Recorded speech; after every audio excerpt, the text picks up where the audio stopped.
વલસાડ જિલ્લાના પારડીના બાલતામાં એક અવાવરૂ બિલ્ડિંગમાંથી શંકાસ્પદ હાલતમાં એક કિશોરના મળેલા મૃતદેહ મામલે ચોંકાવનારો ખુલાસો થયો છે। વલસાડ જિલ્લા પોલીસે આ મામલામાં એક બાળક કિશોરની અટકાયત કરી છે। મૃતક કિશોરના મિત્રએ જ હત્યા કરી હોવાનો ચોંકાવનારો ખુલાસો થયો છે।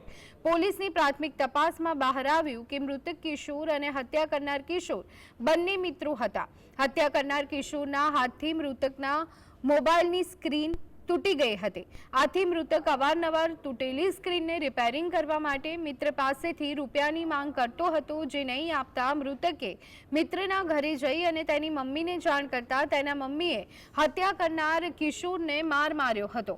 આથી કિશોર રોષે ભરાયો હતો અને બનાવના દિવસે મોબાઈલની સ્ક્રીનના પૈસા આપવા અને રિપેરિંગ કરવાના બહાને મિત્ર મૃતકને અવાવરૂ બિલ્ડિંગ પર લઈ આવ્યો હતો।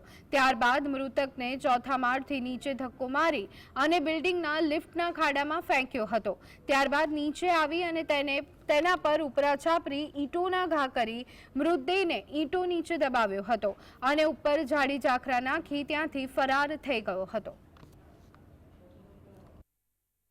આ બાળ સગીર સાથે જે તે દિવસે બનાવના દિવસે વહેલી સવારથી મરણ જનાર બાળ સગીરની મૂવમેન્ટ હતી, એની વિઝિટ હતી અને બાળ સગીરની ડિટેલ્ડ પૂછપરછ કરતા એ બાળ સગીરે આ ગુનો કર્યાની કબૂલાત આપી છે।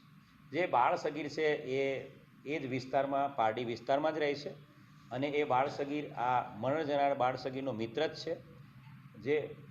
જે બાળ સગીર છે જેણે આ ગુનો કર્યો છે એ 11મા ધોરણમાં ભણે છે અને આ સગીરના જે મરણ જનાર છે એનો જે મોબાઈલ છે એની સ્ક્રીન આ આરોપીથી